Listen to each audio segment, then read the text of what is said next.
What up, everybody? What up, everybody? What's up, everybody? Welcome back to another episode of AC Reviews the World. I'm your host, AC the Engineer, and we are at episode 225. Let's give it a round of applause. Give it a round of applause. Yes. Now, hopefully, everybody had a good weekend. It is July 13th, 2026, year of our Lord. And it's time to get into the greatest afternoon show in the world. You ain't got to believe it, but I believe it. That's all that matters. But it is time to get into it. You know, this is a show where we meet Monday through Friday and go over topics that I found that we need to review together. Why? Because the world's a crazy place and we have to find a way to navigate. Now, I'm never going to say I'm always right. I'm never going to say I understand everything, but I'm willing to talk about it in debate. So let's have a discussion and just talk our way through these stuff. That's what's wrong with the world today.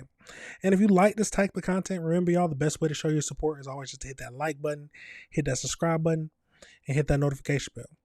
But let's jump over into it, y'all. And you know how I like to do. Let's jump right into it.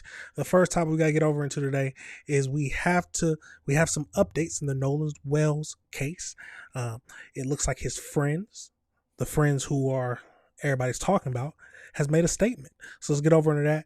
And then people are also saying that there's an image of him after he left the island. But let's get over into it and see what we can find out about this, y'all. Remember, let me know your thoughts and let me know if you disagree with anything I said. Absolutely crazy. Let's get into it.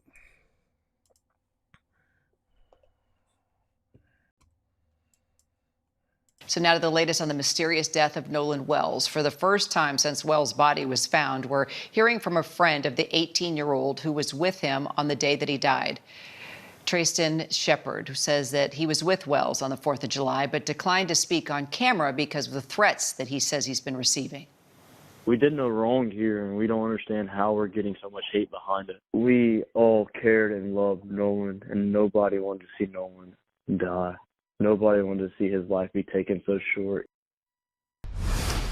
All right, Kajachi, and also legal analyst and attorney Brian Buckmeyer join me now for more. So, Ike, what more are we learning about why Wells stayed behind and didn't go back to the mainland with his friends?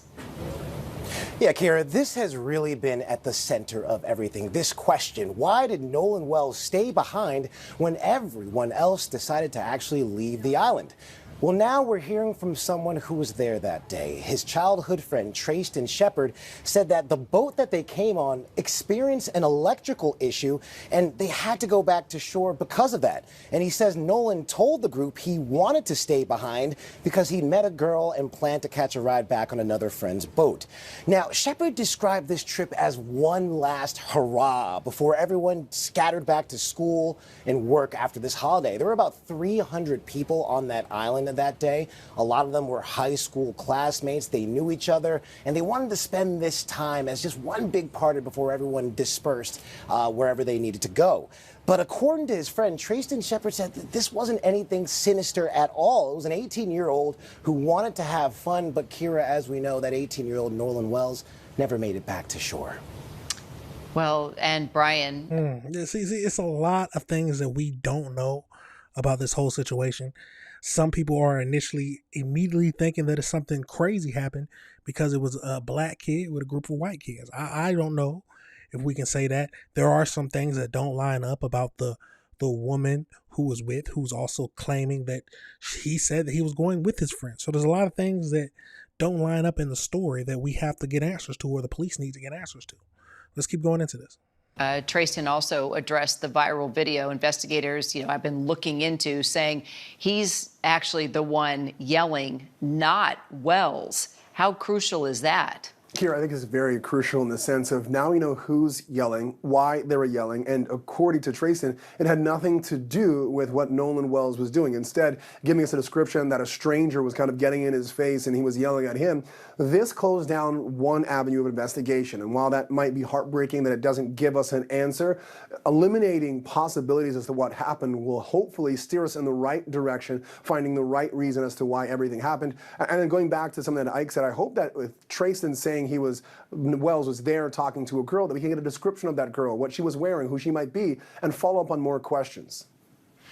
So then, Brian, at this point of the investigation, it's the autopsy that I know we're all waiting to hear about, because that will definitely help us try to figure out what exactly happened, right? Yes, the autopsy is probably the next step and probably the biggest step in determining what happened here. Autopsies do two things. It tells you the cause of death and the manner of death. It could be any number of things in terms of being a homicide, an accident. I don't believe it's going to be a natural death, but that determination is going to be important. But then also, of course, the cause. What caused Nolan Wells to die? Is it strictly the drowning? Was it something else? Is there blunt force trauma? That's going to give us a lot more answers and hopefully some questions that lead to the ultimate question and answer of what happened to Nolan Wells and how did he die. Now, there's a lot of questions going on about this whole case. A lot of people are saying that he had no water in his lungs or anything like that. I haven't seen it. They haven't even released the medical reports from the medical office on the cause of death yet. So I don't see how people are saying that. But this is a tragic scene no matter how you look at it. Let's get over into, let's hear him actually speak. So let's get over into that. And because we want to hear it from the turtle's mouth. Or is that the saying? Let's get over into it, y'all. Let's get into this. I just know I've lost my best friend. This morning, a friend of Nolan Wells, who was with the 18-year-old the day he was last seen alive, is sharing what he says happened during a July 4th boat trip to an isolated barrier island off the Mississippi Gulf Coast. Trayston Shepard declined to speak with us on camera because he says he and his friends are getting threats. We did no wrong here, and we don't understand how we're getting so much hate behind it. We all cared and loved Nolan, and nobody wanted to see Nolan die. Nobody wanted to see his life be taken so short. Shepard addressed this viral video that investigators have been studying. Wells's parents worried it showed their son involved in a confrontation, but Shepard said that's him, not Wells. That's the video I'm referring to. That's me yelling. Shepard says he took a boat back from Horn Island in the late afternoon, but Wells stayed behind with a girl he had met. They met that day, and it was kind of one of those things. It did come off that day that he really did like her, but that was the only time they've ever hung out, was at Horn Island on July 4th. Investigators believe Wells drowned and say there were no immediate signs of foul play. But there is growing frustration in the community, and his parents are skeptical, telling GMA Wells left his phone behind and they tracked it to one of his friends. It was showing everywhere the phone had been, I was like, well, it's showing that he's back on land. The sheriff said the parents have not turned over the phone to investigators. Their lawyer said they will. While the investigation goes on, Trayston Shepard wants the focus on his friend. Now, first things first, I'm not going to stop it too much, but some people feel a certain type of way just because they haven't turned the phone in. And then in the parents' defense, they want to do an independent investigation or observation of the phone before they hand it over to police because they simply don't trust them. But how can you expect them to find the answer if you have the phone? But some people, trust is a big thing.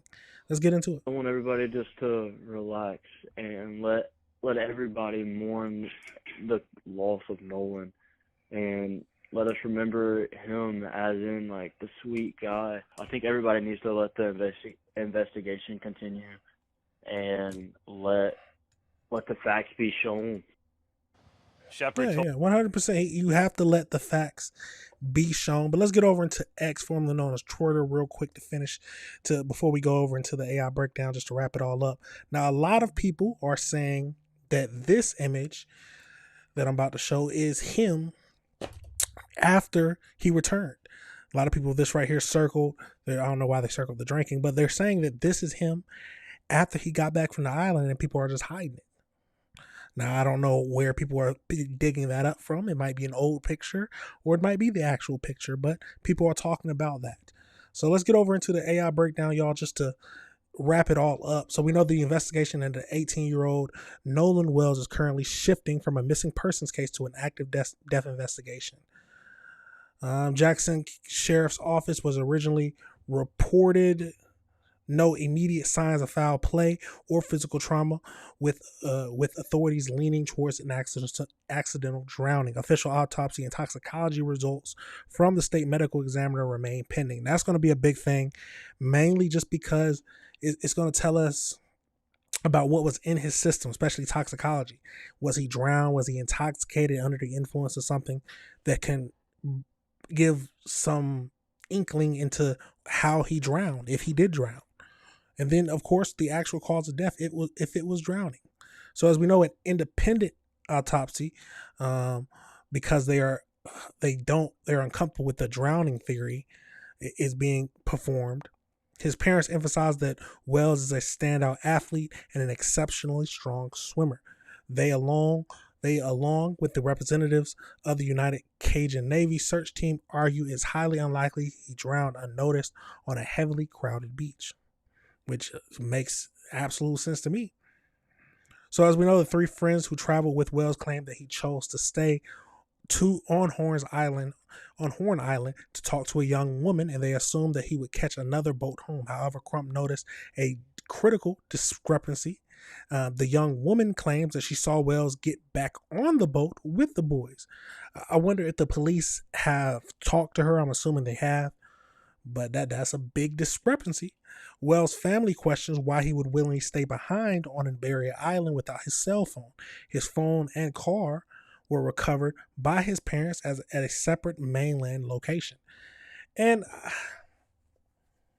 if he was drinking, I'm not going to say I can't see a 18-year-old who was drinking, which we know they were, or we have some reasons to believe they were, and most likely intoxicated, would not remember his phone, because it sounds like that people were used to leaving their phones on the boat.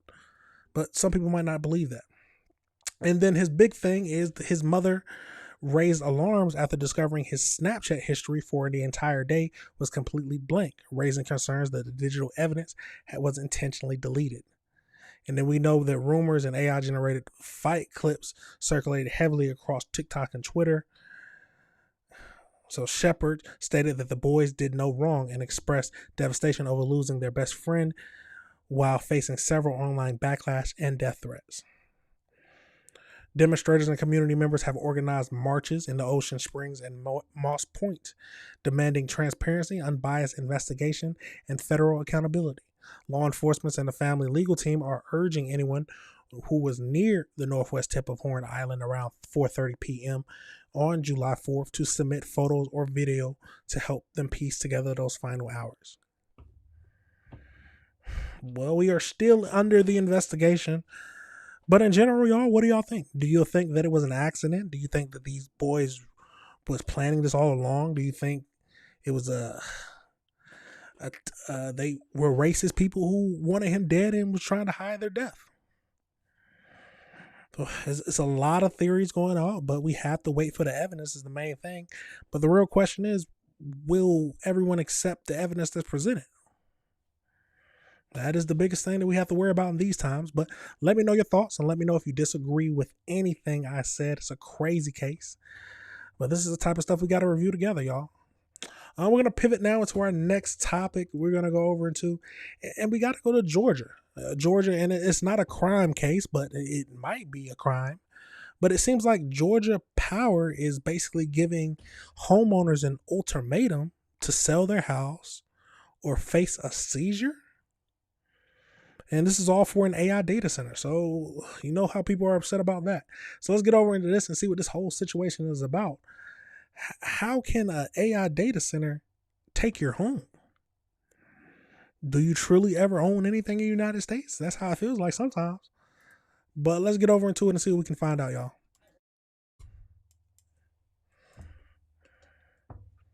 Imagine waking up one day and being told the home your family has lived in for years is going to be demolished to help power the AI boom, and there's absolutely nothing you can do about it. That is what is happening to some homeowners in Georgia. They've been given an ultimatum: sell your home or the state will take it. Utility giant Georgia Power is planning to build a new transmission line so it can handle new data centers. Skylar Henry has more from a county just outside Atlanta. I'm a single mom. I worked hard for everything. How do you put a price on a home you never intended to sell? One filled with more than 2 decades of memories. I think I was 5 or 6 when this was built. The yard where you buried your pets. The greenhouse that fed your family. When you talk about what being on this property means to you, Yeah. right? It's y'all's. It's ours. It's our family. We belong here. But Ansley Brown's childhood home likely won't be here much longer. That's because the state's largest utility, Georgia Power, says it needs the area to make way for a 35-mile-long transmission line. Georgia Power has been here for as long as Ansley's mother has owned this property. It's just beyond the tree line. Now, with the expansion of this latest project, they're looking to take the 2.5 acres the house sits on. Georgia Power says, First thing. That sounds crazy to me. I don't. This is a thing where you hear about what is it? Not public domain. Eminent domain, basically, where the government can seize your property if it helps the people. If it helps, if it's something that it really needs, they're able to seize it. Like if they build a highway that's going to make something good, they might take part of your land if you aren't willing to sell it to them and use it against your will. But taking someone's home, someone whose family grew up, that sounds crazy to me. What do we pay property? I'm assuming her property taxes is all up. So what do we pay property taxes for if someone can just claim eminent domain or whatever they're claiming to take the land from you? It's crazy. Let's keep going. Increasing demand has outpaced the capacity of its existing grid, and building a new transmission line requires acquiring more than 300 parcels of land, including residential properties. What did your mom tell you she wanted for this property to be? Generational wealth, true generational wealth was the idea, and now it's being stripped from us. Georgia Power estimates 70 to 80% of the power on this new line is expected to help serve data centers. It says the remaining 20 to 30% of power will serve the state's growing residential and commercial demand. Georgia Power told us that they feel as if they've done this process responsibly. What would you say to that? I disagree. You can't tear down 35 miles of rural Georgia and it not hurt something or somebody. And to say that you're doing it in the name of data centers is a slap in the face to us, our community, our animals. Brown's mother recently came to an agreement with Georgia Power to sell. Brown says if she didn't, the utility could have sought to acquire her property through eminent domain, a legal process that allows private property to be taken with compensation for projects determined to serve a public purpose. All power. So no matter what, if they take it, they have to compensate you for it. But it's obviously going to be way less than if you would have just sold it to them in the first place. But how do you put a price on a home that you grew up in for all your life? Maybe enough money to buy a home outright, maybe somewhere else. But I don't. It's the memories and everything else that's going to be. You can't price that.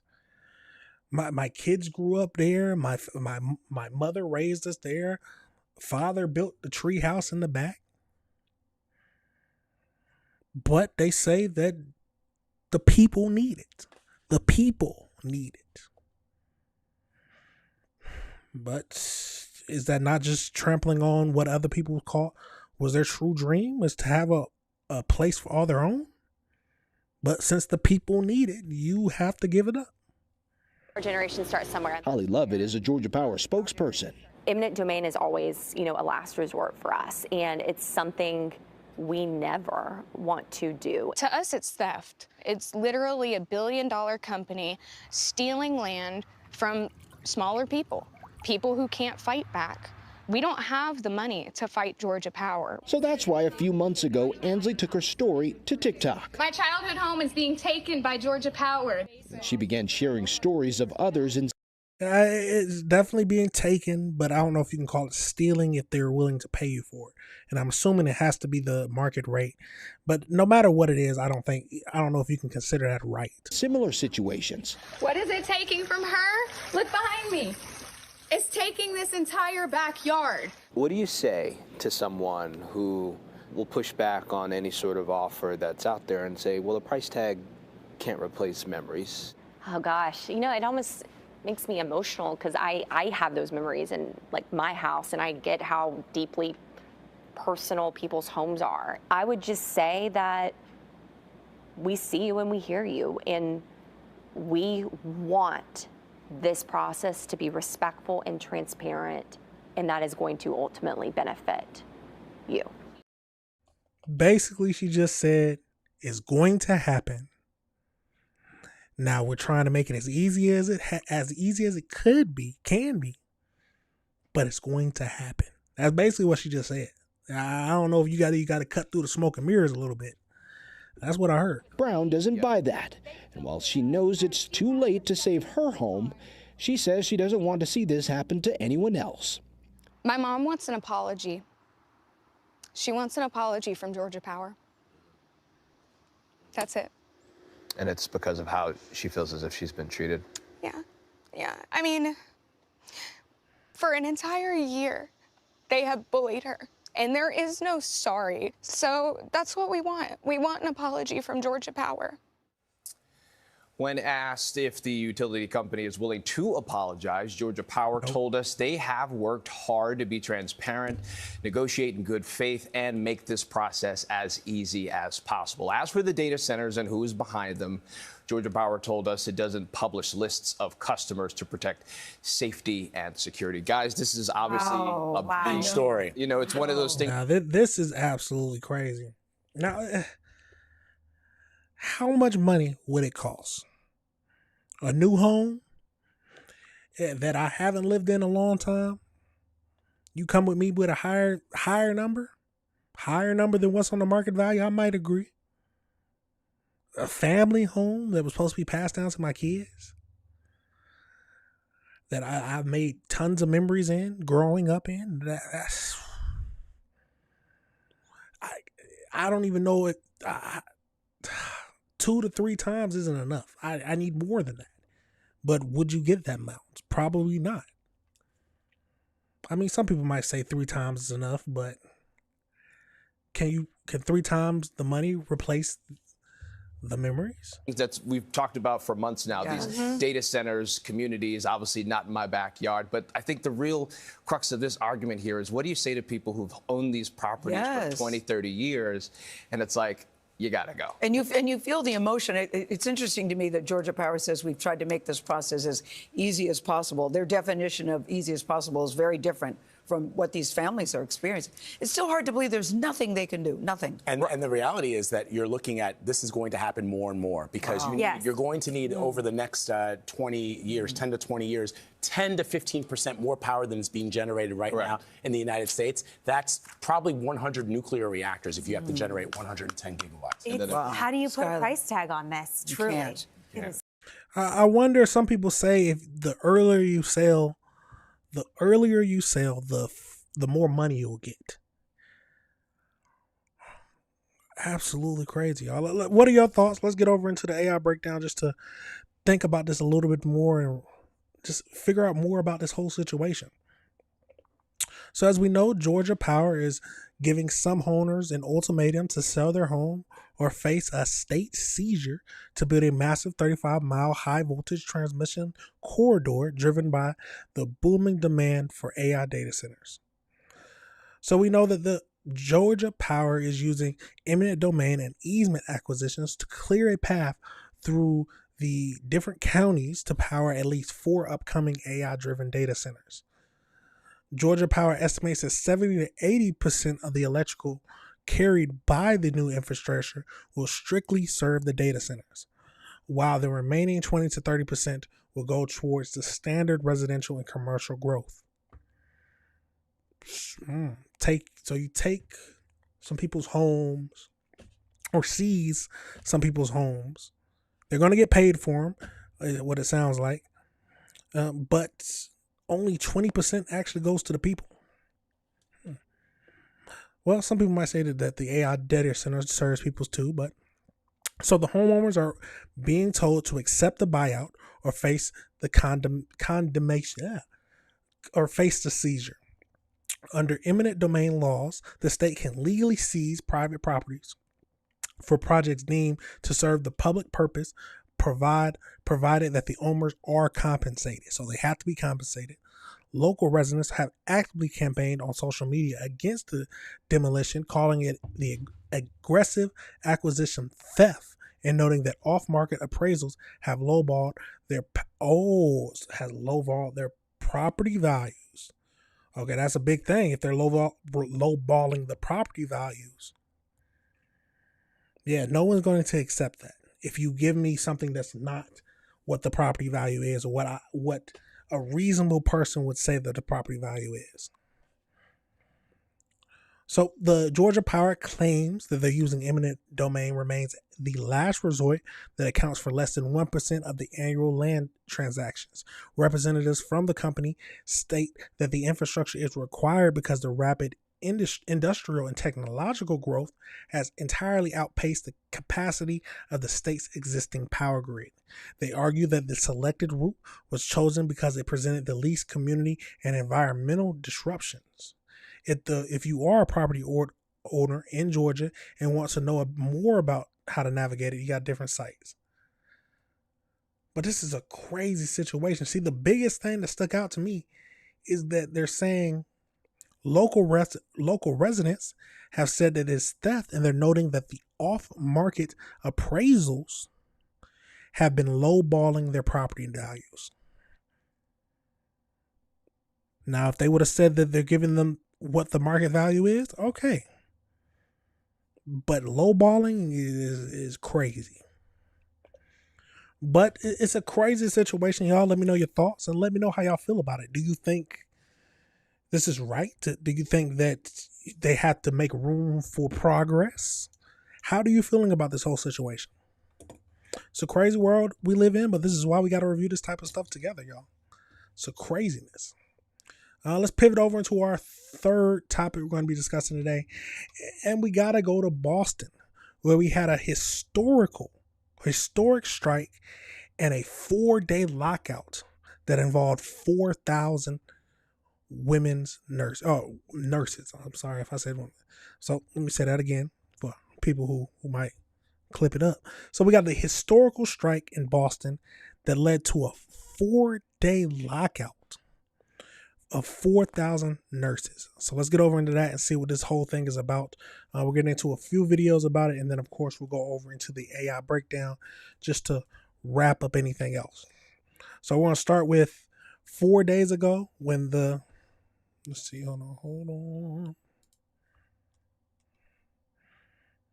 So we're going to start with 4 days ago where they were locked out, which is crazy to think about, but let's get over into it and see what we can find out, y'all.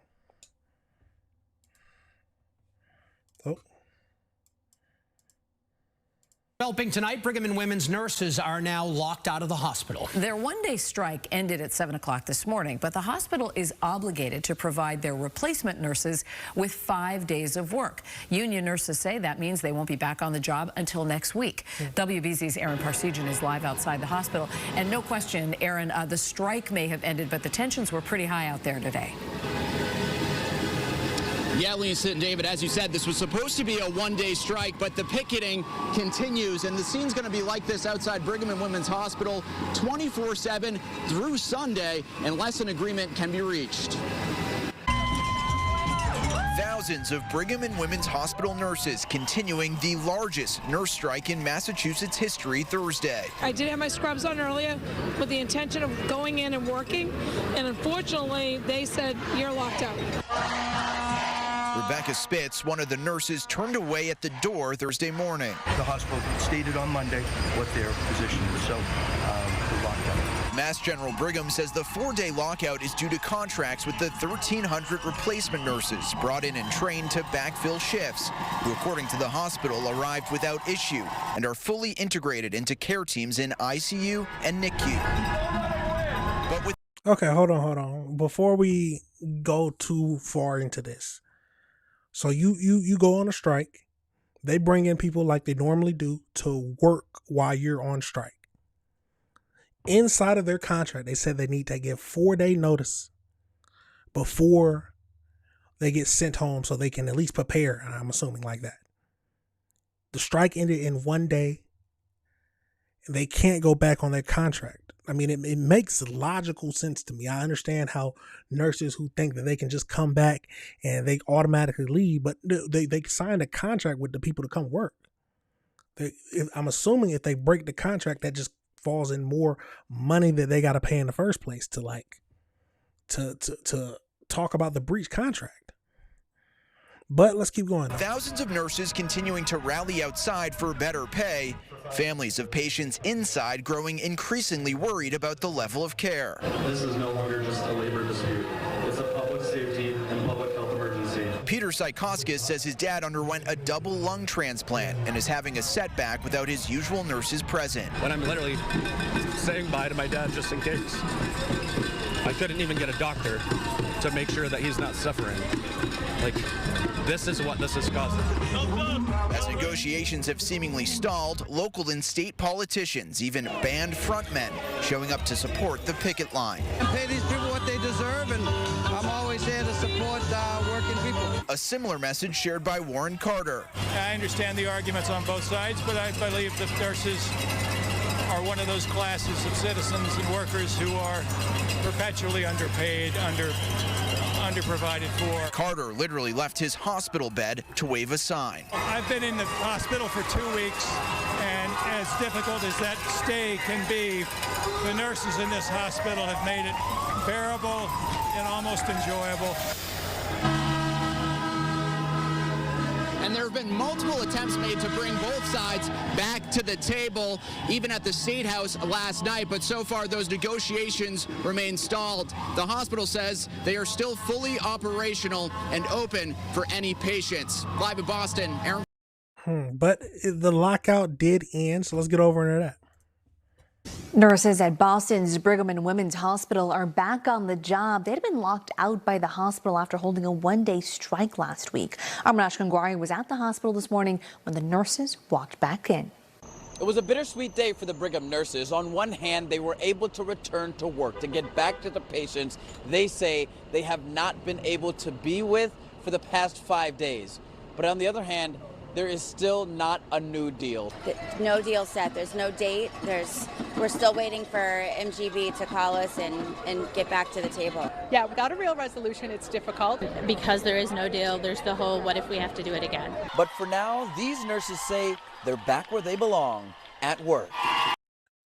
I at least think that the first things first, understand that you're going to have to at least strike for 4 days. That's the first thing. I'm not trying to be sarcastic or anything, but you're going to have to learn from this because they obviously, their contracts are based on the 4 days. So you have to plan a strike for 4 days so you can get back right into work after that. But I might just be talking out, but let me know your thoughts. Let's keep going. The final rally day brought out the largest crowd thus far. Nurses who didn't even work today showing up to help demand more money, better benefits, and improved working conditions for the 4,000 nurses that walked off the job last Wednesday. One of the negotiators telling us the sticking point. On MGB's end, it's the wages and the health care. They want to increase our health care insurance premiums, which we are not willing to do. And they also, have that 0%. Across the board raise. No further strike plans. We're still waiting to get back to the table. So once we get back to the table, we'll hopefully know more from there. The hospital goes on to say that they gave the nurses a contract that would have put them in line with some of the highest paid nurses in the country. These nurses say it is still not enough. We'll continue to keep you guys updated on this battle. But for right now, we are reporting here in Boston. I'm Amanash Kangwari. Now, this is a crazy situation, y'all. And do I think nurses deserve the money? That yes, 100%, because in general, being a nurse is something that true heroes have to do. Nurses, doctors, things like that. And we need them in our lives. It's as simple as that. But in industry, we got to be smart about this. The industry has a set cost that they're going to willing to pay. That's with every industry. You're going to get a cap amount that they're going to pay for the position. If you're not making enough in that position, should you not choose a different or go to a different position? Get higher than a nurse? Maybe I might be thinking too shallowy, but shallow. But let's get over into this AI breakdown, y'all, and see what else we can find out. So as we know, there was a historic strike and then a subsequent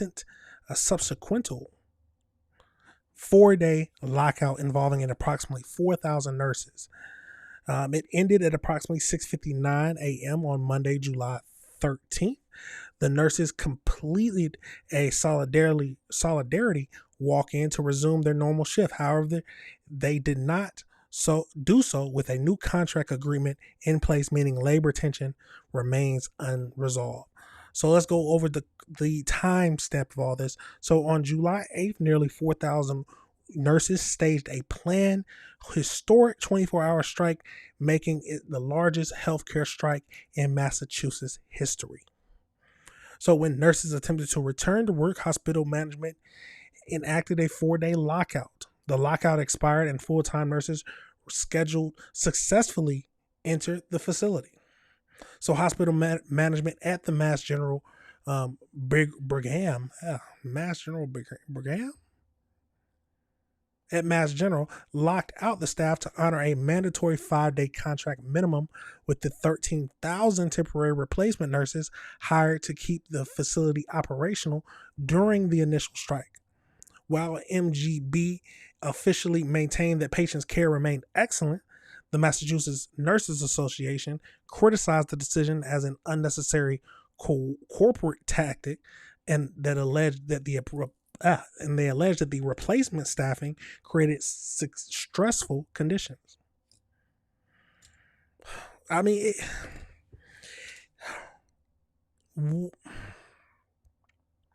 I wonder if the striking nurses or whoever planned the strikes knew about the minimum 5-day contract, because that sounds like that's something that's always in place. Or I might be wrong because I haven't done my research on it. But do they not have 1-day contracts? But if the standard is a minimum 5 days, you got a plan to be out 5 days. At least that makes sense to me. So the core disagreement that's happening, we have the union and the hospital executives have held more than 20 failed negotiations since November 2025. The principal striking points include, so we got the union wants a 3% raise for the first 6 months, followed by a 4% raise for the next 12 months. MGB states that across the board raises are financially unsustainable. They know that nurses already receive an automatic 5% annual step increase for their first 20 years. Whoa. Automatic 5% annual step increase. Okay, for the first 20 years. According to MGB, starting salaries began at $86,700, and the max step nurses earn is $220,000, making them some of the highest paid in the state. So nurses are pushing for stronger workplace safety rules, which I do think they need, optimized staffing ratios, and better health insurance and cost protections. So no new negotiations have been set between the hospital and the union, while the hospital reports that the operations have smoothly returned to business as usual. Union leadership warned that they are prepared to authorize future action if contracts talk remains deadlocked. Separately, roughly 450 MGB home care clinicians remain on strike. Their distinct action is scheduled to conclude on Tuesday, July 14th, with a public rally outside of MGB headquarters in Somerville. Wow. I mean, the union leaders, it sounds like, to me, I mean, maybe I might be a little too harsh, but the union leaders, well, first things first. Is it a common knowledge that it's a 5-day where they have the strike nurses come in? Is the minimum 5 days? Is that common knowledge? If that is common knowledge, then the union leaders are responsible. Because if that's common knowledge, and you know that the strike needs to last at least 5 days, why make a 1-day strike and think they can just come back to normal? What do you think they were going to do? They think you're just going to have no nurses there for a day? That would never happen. But no matter what you think, it's a crazy situation. Do you feel like, because they make a lot of money, where's this, Boston? I think anywhere you make, because the starting salary is at $86,000, and then at the max step, which I think is, I'm assuming, 20 years. Yeah, so after 20 years, you get up to 220. But that's not enough. Or their main demands, it seems like, is the stronger workplace safety rules, which I think they need because violence against nurses has gone up over the years. And then they got optimized staffing ratios, which basically they need more nurses on staff during the day. So they have to pay people more, or pay more to have people there. And then you got better health insurance cost protections. So overall raise doesn't seem like it's just those different steps, which will in general cost them more. But some people were saying that the money's not enough. So I don't know what's happening, but let me know your thoughts and let me know if you disagree with anything I'm saying. It's a wild situation, but they are back at work and the lockout has ended. It seems like the patients are happy, so something happened, but they have no contract. And they're most likely going to have to do it again. We'll have to wait and see, y'all, but let me know your thoughts and let me know if you disagree with anything I said. It's a crazy situation. We're going to pivot now into where we go across the world. In the last topic we're looking at, and it looked like we had at least 27 people end up being killed at a restaurant fire. All this happened in Bangkok. Everything crazy happens in Bangkok, y'all. Let's get over into that and see what this is about. Remember, y'all, if you like this type of content, hit that like button, hit that subscribe button, and hit that notification bell. Let's get over into it.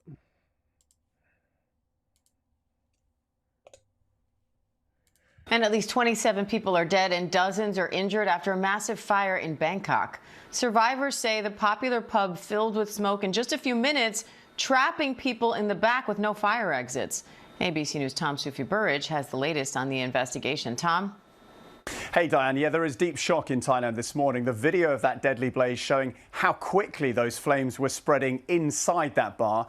The fear is the death toll could continue to rise because some of the more than 60 people injured are described as being in a serious condition.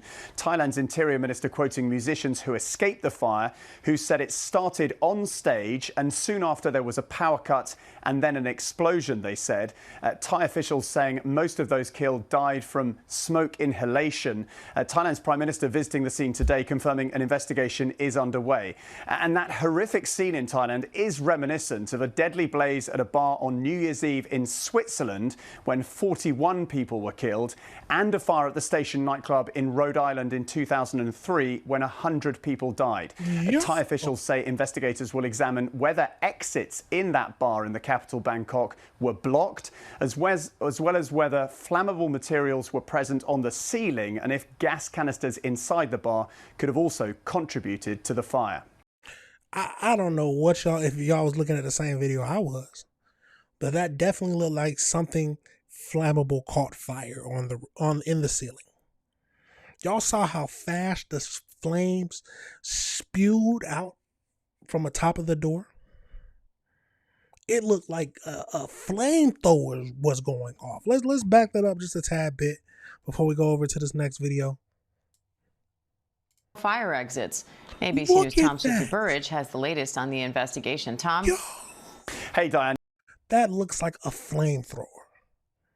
Someone is going to be charged or sued. Something is going to happen, y'all. Let's get over into this next one and see what we can find out. A ferocious bar fire in Thailand's capital of Bangkok has killed at least 27 people and dozens more are now injured. You can see the scene here with people running for their lives as flames burst out from the pub. This morning, dozens remain in critical condition, and the tragedy is raising major questions about the building's safeguards. CBS News foreign correspondent Anna Koren has more on this. So, Anna, what more are we learning about how all of this happened? Chanel and Vlad, as you see those horrific images coming out of Bangkok, this fire broke out just before midnight on Sunday at the Nalad Prao Beer Hall in the north of the city. The blaze turned into an inferno within minutes. Ferocious flames, thick black smoke pouring from the building, and then we saw patrons running for their lives, screaming. Now, according to survivors, a band was playing near the front of the venue when smoke appeared near the stage. Then there was the sound of a massive explosion. People fled to the back of the bar near the bathrooms but became trapped and were unable to escape. And there is video of fire crews discovering bodies in the bathrooms slumped on the ground. Outside, equally distressing images as crews try to resuscitate dozens of people. Before the first responders arrived, bystanders and scooter drivers, they came to the aid of fleeing patrons. One man said that he used his own clothes to extinguish flames on people's body. He said the people just kept coming. Thailand's Prime Minister, he visited the scene in the early hours to inspect the site. He asked a fireman if a door could be opened, and the firefighter responded saying it's locked with 2 bolts at the spot that's used as an exit. Let's take a listen. Everybody try to flee themselves from the smokes and the flame. So many of them were not able to make their way out because they went to the back of the building. Now, forensic police officers have spent the day going through the charred remains looking for clues. Obviously, an investigation underway with the focus on those emergency exits which do appear obstructed, and also potentially flammable materials on the ceiling. Apparently, the flames just sped across the ceiling within seconds before engulfing the building. Vlad and Chanel, the death toll stands at 27, but there are dozens of people in a critical condition, and it is feared the death toll could rise. Wow. This is an absolutely crazy story, y'all. Let's get over into the AI breakdown just to see what else we can find out. We got to pray for the people, y'all, but let's get over into this. So as we know, at least 27 people, they're saying 27 to 28, were killed, and over 70 others were injured after an explosive fire tore through a popular live music pub and a restaurant in northern Bangkok. So the disaster occurred just before midnight on Sunday, July 12, 2026, at the beer hall located in Bangkok's, I'm not even going to try to say it, district. So witnesses and the band members reported seeing smoke coming from an air conditioner or electric circuit breaker near the stage area. Moments later, the lights failed and a loud explosion echoed, and the entire venue filled with thick, black, toxic smoke. Driven by heavily flammable acoustic foam panels and plastic ceiling decorations, the fire engulfed the room in roughly 10 to 15 seconds, creating a blowtorch effect through the front door. So that's what we saw. I told you it looked like a flamethrower.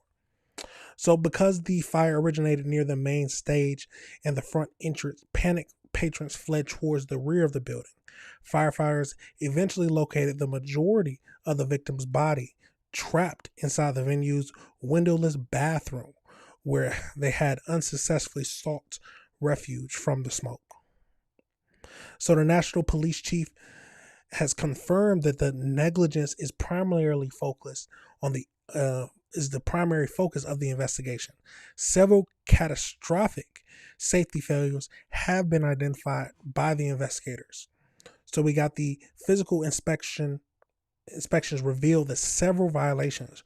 One emergency door was reportedly bolted shut from the outside because management feared customers would leave without paying. Another exit was completely blocked by stacked heavy furniture and beer crates. While the venue technically had exit signs, it completely lacked battery-backed emergency lighting.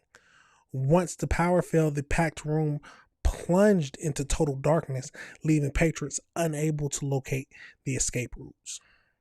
And then we got the extensively use of cheap combustible foam tiles from the soundproofing rapidly fueled the flames' progression and generated a thick, fatal smoke. So we know that the police office ordered the facility closed, or the office ordered the facility closed 30 days while forensic teams extract clues. The owners of the pub suffered severe injuries and remain hospitalized in intensive care, awaiting police interrogation. This is a crazy situation, y'all. And it sounds like at the end of the day, the owners of the pub itself are responsible. Something happened. They had some kind of mechanical fire. And the steps that they took immediately led or directly led to those people's deaths. Now, I don't know how the suing system is in Bangkok, if they can sue. But in the United States, this would be what I call one of the biggest lawsuits you'll ever see. But let me know your thoughts on that situation, y'all. Let me know if you disagree with anything I said. It's a crazy case. It sounds like the death toll is expected to rise. But right now, it's at 27 with 70 injured. Let me know your thoughts and let me know if you disagree with anything I said. Crazy situation, y'all, but this is why we have to review the world together. But that is it for the show today, y'all. We talked about a lot of crazy things like we always do.